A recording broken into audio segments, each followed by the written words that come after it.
சிநேகிதனே. இயேசு அவனை நோக்கி, சிநேகிதனே, என்னத்திற்காக வந்திருக்கிறாய் என்றார். அப்பொழுது அவர்கள் கிட்ட வந்து இயேசுவின் மேல் கை போட்டு அவரை பிடித்தார்கள். தம்மை முத்தம் செய்த யூதாஸ் காரியோத்தை இயேசு நோக்கி பார்க்கிறார். அவனை சிநேகிதனே என்று அன்போடு அழைக்கிறார். தம்மை காட்டிக் கொடுத்த யூதாஸ் காரியோத்தின் துரோகச் செயலை மன்னித்துவிட்டு இயேசு அவன் மீது அன்பு கூறுகிறார். யூதாஸ் காரியத்தின் மூலமாக இயேசுவின் பாடுகள் அதிகரிக்கிறது. தம்மை உபத்திரவப்படுத்தும் யூதாஸை சிநேகிதனே என்று அழைக்கிறார். ஆனால் தமக்கு பாடுகள் வருவதை தடை செய்ய முயன்ற பேதுருவையோ பிசாசே என்று கூறி கடிந்து கொள்கிறார்.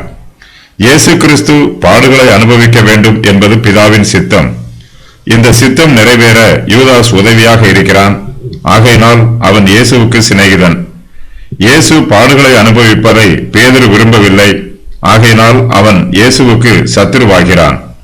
இயேசு யூதாஸ் காரியத்தை பார்த்து, என்னத்திற்காக வந்திருக்கிறாய் என்று கேட்கிறார். அவன் சமாதானத்தோடு வந்திருக்கிறானா அல்லது வஞ்சக எண்ணத்தோடு வந்திருக்கிறானா என்பது இயேசுவுக்கு நன்றாக தெரியும். அவன் சத்துருவாக வந்திருப்பதினால் அவன் கொடுத்த முத்தத்திற்கு அர்த்தமில்லாமல் போய்விடுகிறது. அவன் சிநேகிதனாக வந்திருந்தால் அவனோடு கூட வருகிற திரளான ஜனங்கள் தங்கள் கைகளில் பட்டயங்களையும் தடிகளையும் பிடித்துக் கொண்டு வரவேண்டியதில்லை.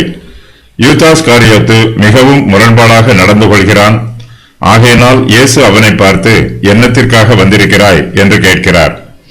இயேசு யூதாஸிடம் பேசிக் கொண்டிருக்கையில் யூத மார்க்கத்தின் அதிகாரிகளும் காவல் சேவகர்களும் கிட்ட வந்து இயேசுவின் மேல் கை போட்டு அவரை பிடிக்கிறார்கள். இயேசுவை தங்களுடைய காவலுக்கு உட்படுத்துகிறார்கள். இயேசு அவர்களுடைய கைதியாகிறார். திரளான ஜனங்கள் இயேசுவின் மீது கோபமாக கைபோடும் போது அவருக்கு வேதனையாக இருக்கும். அதை தாங்கிக் கொள்வது கடினமாக இருக்கும்.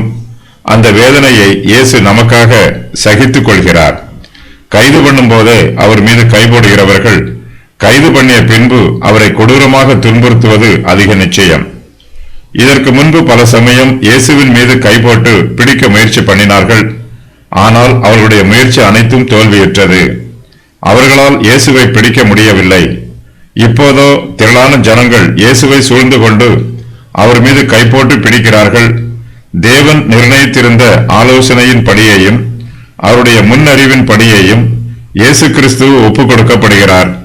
பிதாவினால் ஒப்புக் கொடுக்கப்பட்ட இயேசுவைத்தான் இவர்கள் பிடித்து அக்கிரமக்காரர்களுடைய கைகளினாலே சிலுவையில் ஆணியடைத்து கொலை செய்கிறார்கள்.